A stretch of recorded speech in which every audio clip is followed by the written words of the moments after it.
I feel like a lot of people come up to me and they're like, oh, you're the only Native I know. And I'm like, you do realize it's for a reason, right?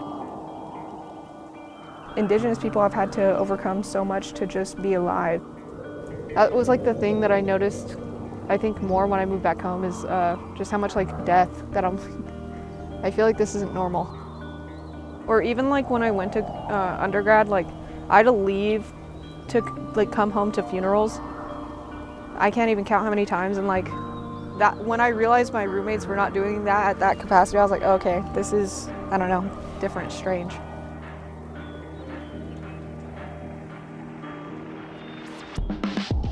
Most people I know have like undiagnosed mental issues, and from that comes self-medication, and so alcoholism, drug use, like I've seen it all. It's hard growing up and seeing that as your normal, because you think that that's what is normal and you think that's all that life is. Every day you kind of have to make the choice of, am I gonna be doing the things that have held, you know, the people that I look up to back, or am I gonna make the choice to try and grow from it and learn from what has happened to them?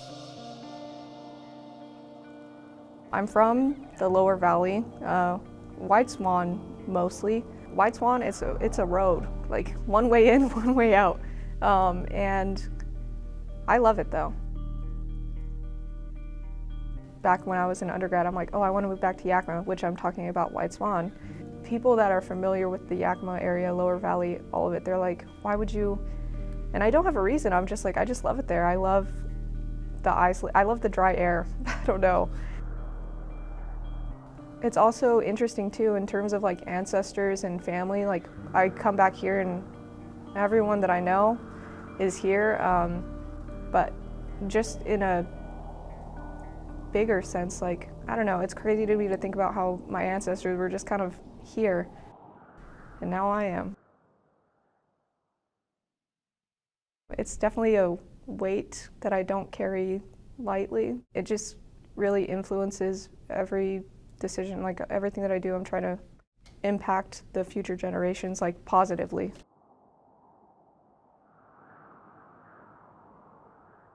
A big portion of why people might not choose to go succeed is we just don't see it as an option.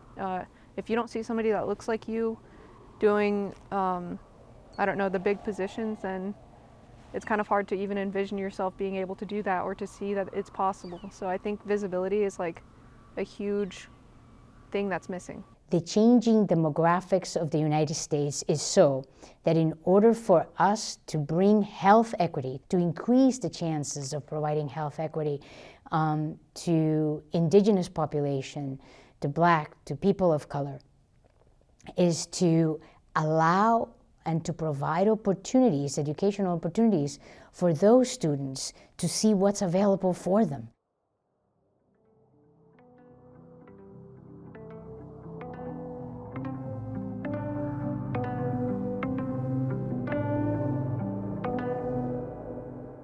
I think just growing up and seeing the need, it definitely has driven me to pursue medicine and to come back to Yakima especially.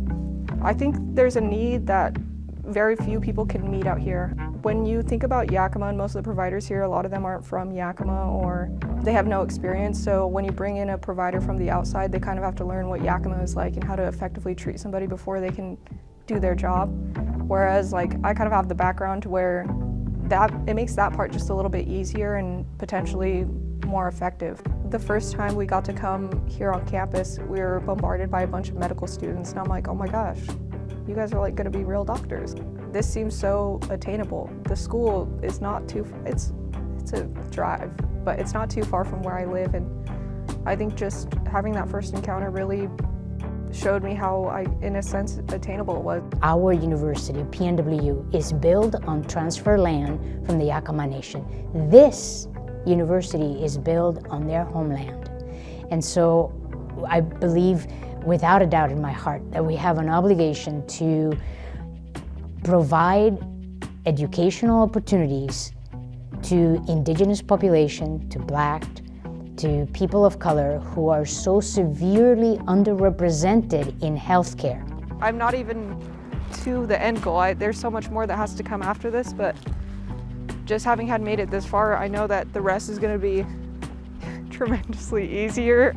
I think everything that comes after that is going to be a different challenge for sure, but I don't know, if you can come up from nothing, like, you can do anything. So our greatest asset as an institution is the youth potential, and we have to tap that youth potential.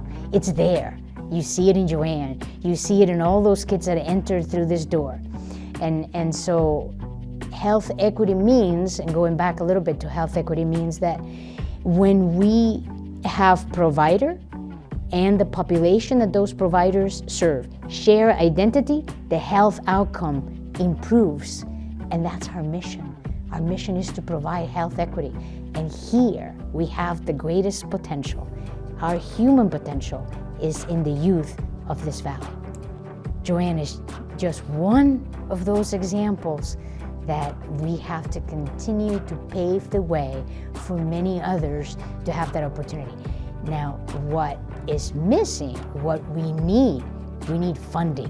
One of the biggest barriers to, I would say, most people, if not everyone, getting an education is money. And I think, like, what people maybe don't understand is it's not just me that has a story like this. I did not expect to get here and to meet people, especially in the MAMS program, that are like, we all have very different backgrounds and stuff like that, but a lot of our experiences are very similar. If we provide opportunities to individuals like JoAnne, we are not only tapping the human capacity and the capital and their goals and their dreams, but we're fulfilling our mission as a university. Our mission is to recruit, educate, train, and return.